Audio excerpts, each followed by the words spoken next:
American por organizar esta sesión sobre la interacción y la importancia de las metodologías ligadas a la luz y al manejo de la luz en todo lo que es el análisis y el tratamiento de materiales, ¿no?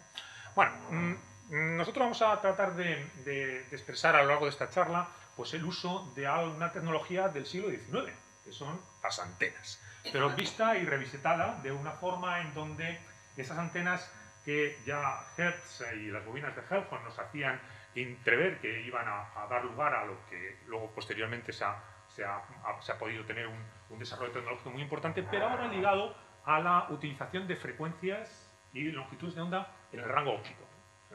Es decir, frecuencias muchísimo mayores y longitudes de onda mucho más pequeñas.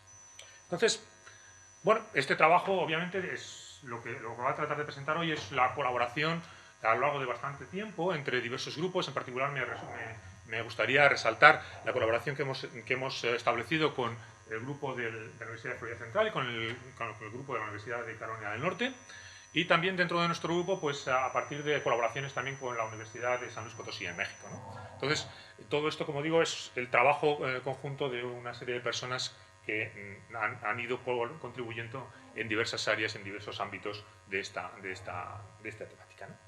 Bien, estos son antenas, todas las conocemos, están en nuestros tejados de nuestras casas, están en las torres de comunicación, van teniendo formas y características muy diversas en función de cuál es el rango en el cual van a operar.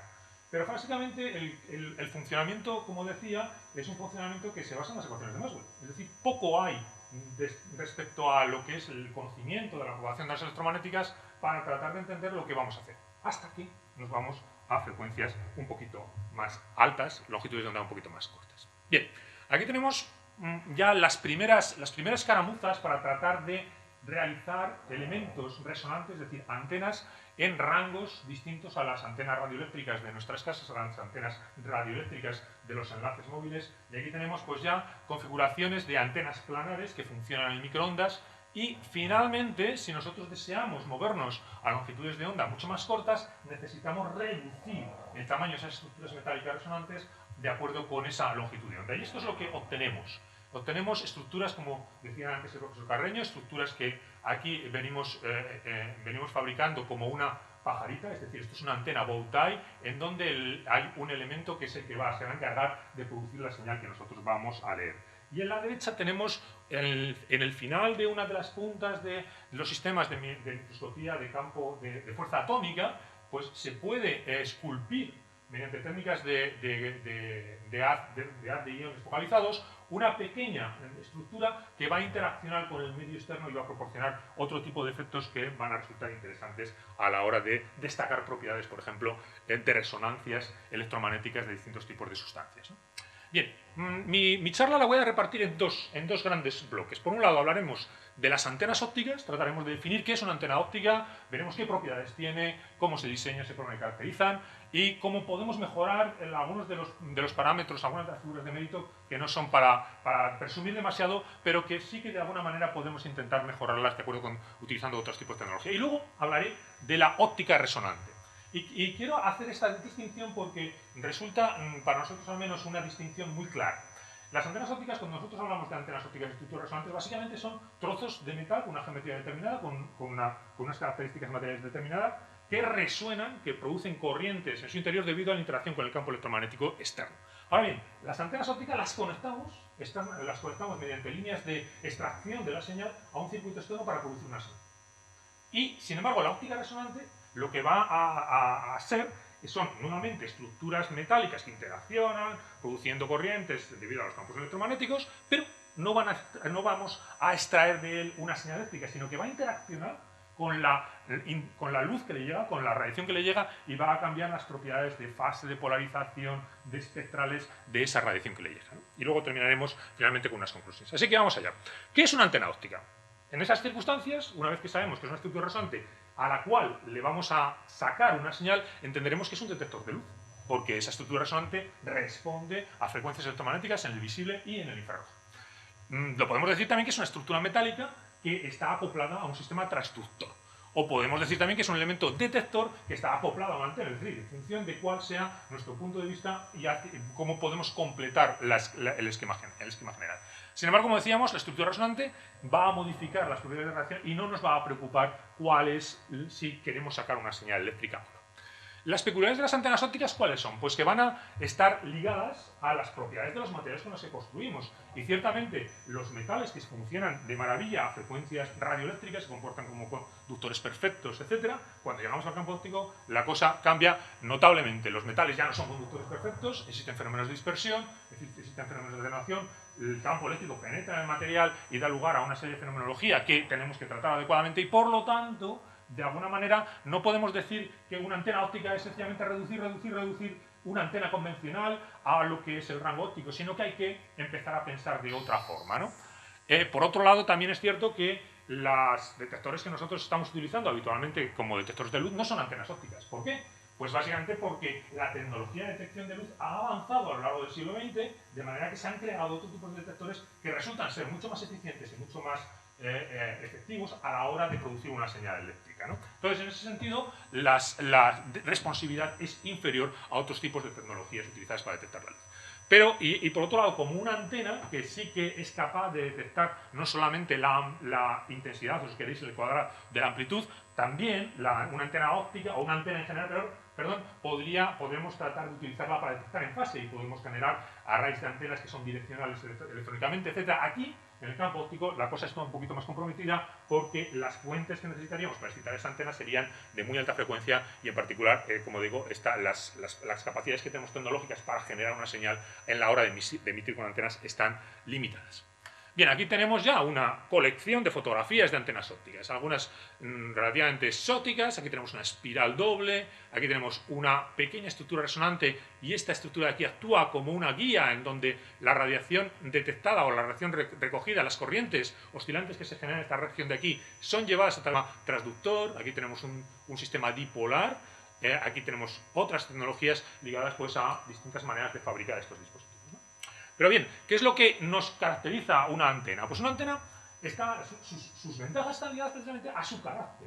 Es decir, son detectores básicamente puntuales. Es decir, pocos detectores van a tener un tamaño más pequeño. Son detectores que tienen un tamaño, lo que denominamos como resolución espacial, ligado a la longitud de onda y son claramente por debajo de la longitud de onda. Son detectores direccionales. Todos conocemos más o menos el esquema de emisión o detección de un dipolo que tiene sus lóbulos mayores o menores o de otro tipo de geometrías de una antena, ¿no? Son sensibles a la polarización de manera intrínseca. Es decir, nosotros podemos crear estructuras que inmediatamente la señal vaya a ser sensible al estado de polarización de la onda electromagnética que les llega. En el caso de algunos tipos de materiales y algunos tipos de geometría son ligeramente sintonizables. Debido además al tipo de transducción que podemos acoplar a las antenas ópticas, pueden resultar detectores muy rápidos y por lo tanto permitirían un ancho de banda bastante grande. Son integrables con elementos optoelectrónicos debido a las características de fabricación.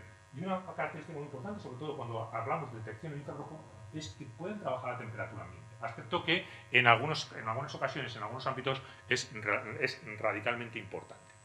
Bien, lo primero que podemos ver, lo primero que podemos pensar es, bueno, aquí, ¿cómo sabemos nosotros que una antena óptica o una estructura en forma de antena es sensible a la radiación y funciona como tal? Pues una de las primeras cosas que nos fijamos es precisamente la respuesta a la polarización. Si nuestro dispositivo responde a la polarización cambiando la señal en función del estado de polarización de la luz incidente, estamos ante una antena, estamos ante la transducción de las corrientes generadas en el material, en el metal que estamos formando, ¿no? Entonces, en ese caso, una de las medidas más clásicas para conocer el funcionamiento de una antena es cambiar el estado de polarización de una polarización lineal y registrar la respuesta de la señal en función de ese estado. Y encontramos claramente la forma que deberíamos esperar, por ejemplo, en este caso, para una antena dipolar. Pero es que además, en función de qué tipo de geometría tengamos, es posible cambiar el voltaje que podemos establecer entre los dos trozos de la antena, es decir, la corriente que circula a lo largo de la antena, y en función de ese voltaje de polarización podemos mover la sensibilidad desde un estado de polarización a otro. Además tenemos, como decíamos, una respuesta espacial tremendamente estrecha. Aquí tenemos un esquema de una antena dipolar y aquí tenemos las regiones en las cuales esa antena dipolar es sensible. Puesto que el tamaño es tan pequeñín, nos vamos a dar cuenta Fijaos que esta antena mide, en este caso, medía aproximadamente unas 6 micras de longitud, es decir, desde aquí, desde este extremo hasta este extremo, tenemos 6 micras, pues realmente el tamaño en donde nosotros recogemos la radiación mide aproximadamente del orden del lambda cuadrado o incluso menos, ¿no?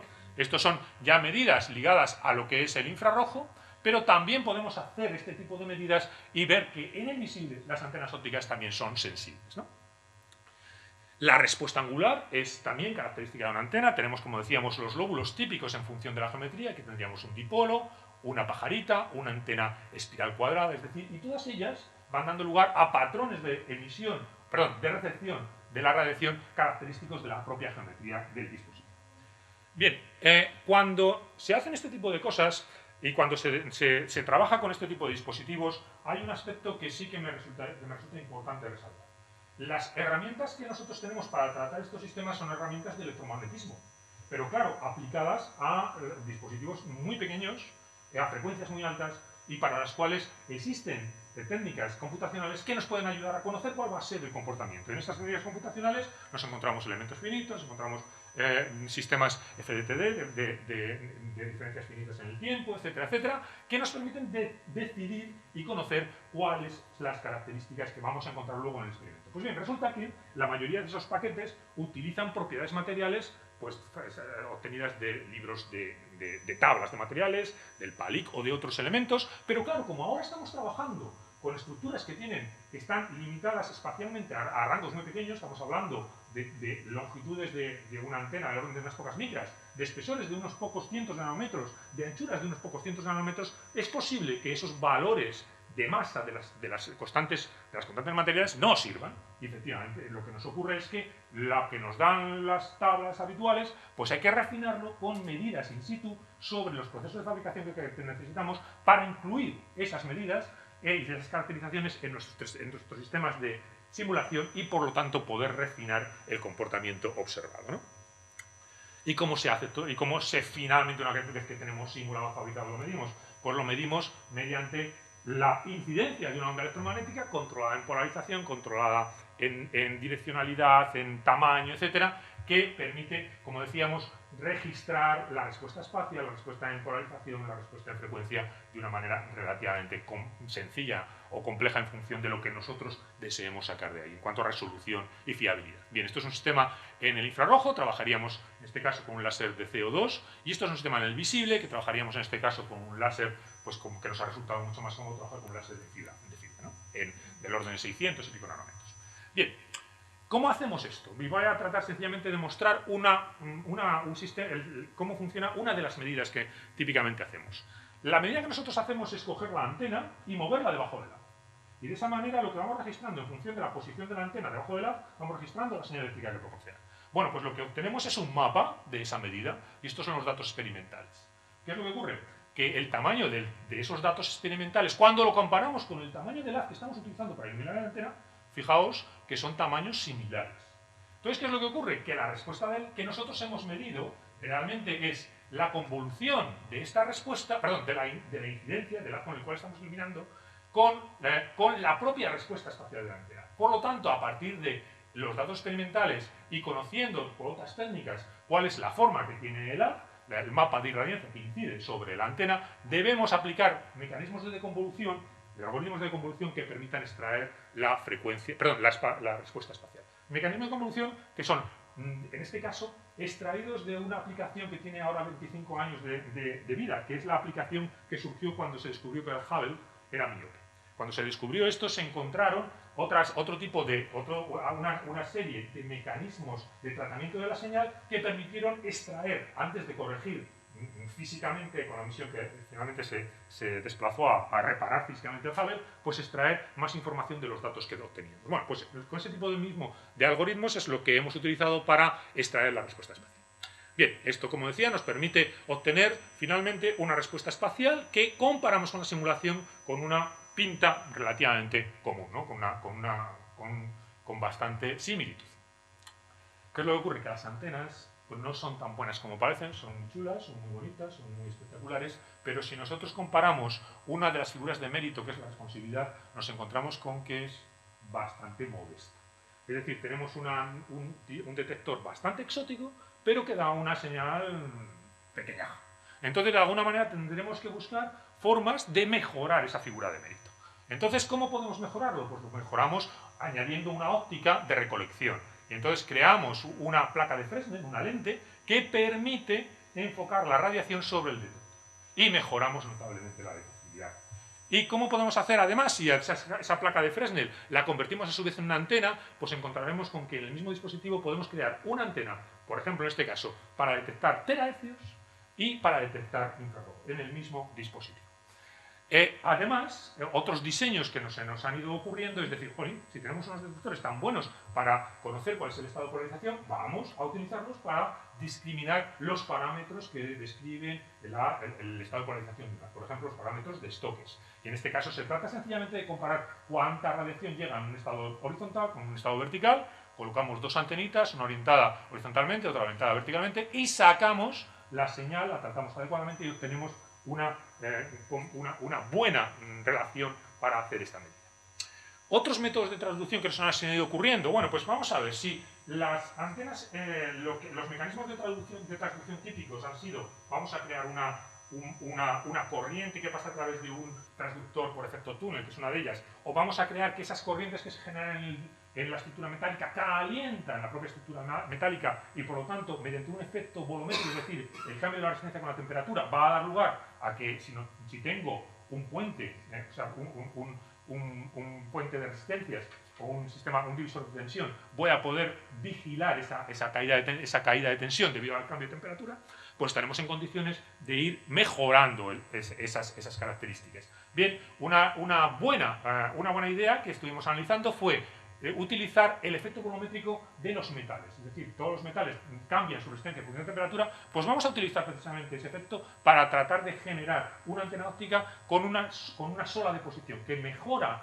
la capacidad de fabricación, lo hace más barato y permite una buena detectividad. Eso lo conseguimos, pero es que además también se nos ha ocurrido utilizar dos metales, es decir, dos metales que generan una diferencia de voltaje por efecto Seebeck. Recordad que el efecto Seebeck es un efecto termoeléctrico similar al efecto Peltier que se utiliza, pues, por ejemplo, para refrigerar los sistemas de computación o para refrigerar otro tipo de sistemas electrónicos. Bueno, pues ahora al contrario, que generamos una diferencia de potencial y por lo tanto vamos a sacar una señal eléctrica. Fenomenal, esto es lo que vamos a hacer. Y en ese sentido, esas nanoantenas termoeléctricas permiten generar un mecanismo de transducción que además, debido a la posibilidad de generar geometrías sensibles a distintos estados de polarización, nos ha permitido proponer la creación de un píxel que nos permite detectar de forma independiente los 4 parámetros de Stokes de un haz de luz. Y con resoluciones espaciales que, si nos damos cuenta, van a ser del orden de las pocos lambdas cuadrados. Es decir, estamos proponiendo un sistema que permite hacer una imagen polarimétrica de un determinado haz de luz que le llega sobre. Bien, todo esto además nos ha llevado a proponer ideas de hacer que la temperatura controle la resonancia de la antena y de esa manera podemos hacer una posible direccionalidad del diagrama de llegada de la radiación. Podemos hacerlas direccionales electrónicamente a través del cambio de temperatura y otros aspectos que nos escapan aquí. Voy sencillamente a mostrar brevemente lo que entendemos por óptica resonante. Pasamos ahora, nos olvidamos de que queremos extraer una señal, vamos a hacer una interacción de esas estructuras metálicas con la radiación que le llega. ¿Y qué es lo que obtenemos? Pues que la radiación que se refleja o que se transmite habrá cambiado sus propiedades en función de la geometría de las antenas, en función del tipo de resonancias que se han creado en las estructuras metálicas, en función, como decía, de la geometría. Y eso da lugar al cambio del espectro reflejado o transmitido. Esto es lo que denominamos como superficies selectivas en frecuencias. ¿De acuerdo?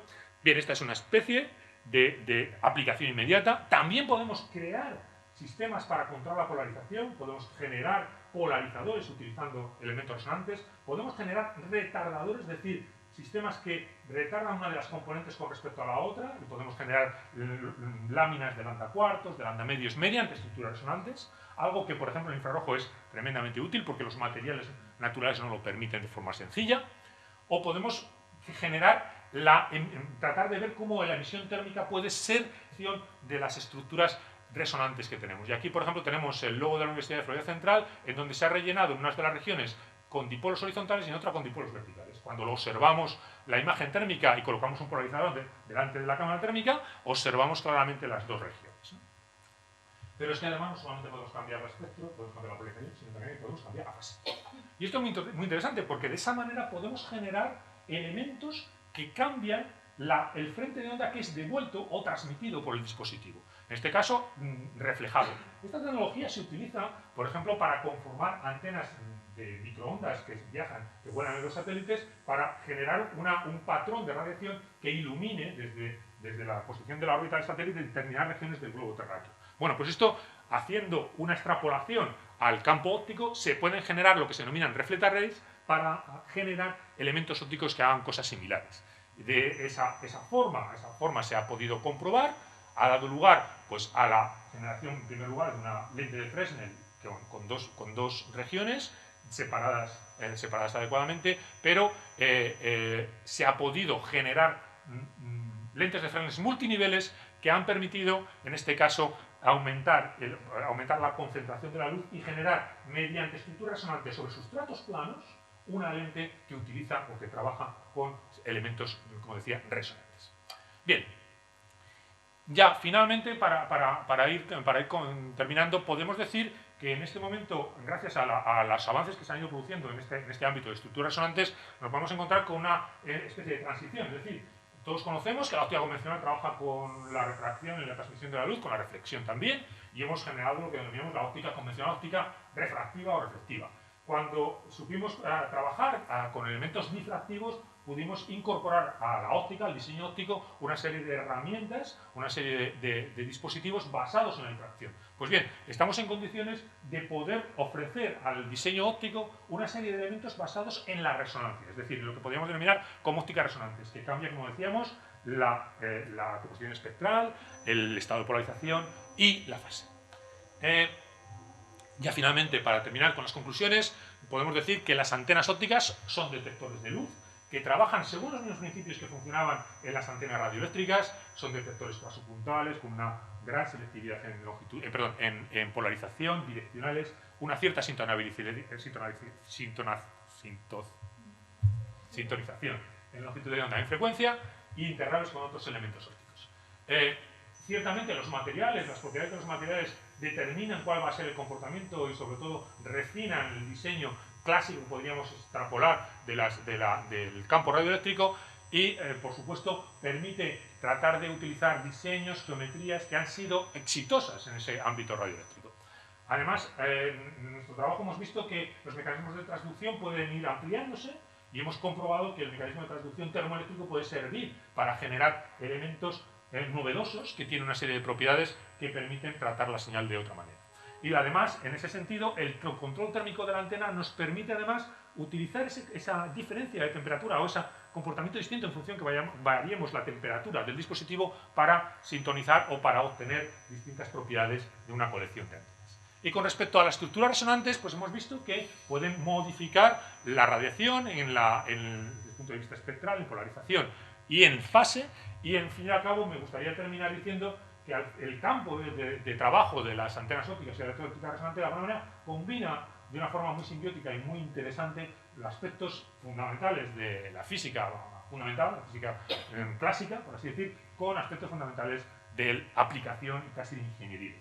Es decir, que buena parte de los trabajos y de los investigadores con los cuales hemos colaborado pues, proceden de ámbitos fundamentales y ámbitos aplicados. Ha habido en este campo una muy buena colaboración, casi modélica, en la interacción entre ingenieros eléctricos, ingenieros electrónicos, físicos, personas de químicos, personas de materiales, que han permitido obtener modelados y trabajos y la utilización de ciertos procedimientos que de otra manera no hubiesen, que gracias a esa incorporación han permitido ir avanzando en este campo. Y en principio, nada más, dar las gracias por la atención y nuevamente pues me pongo a su disposición.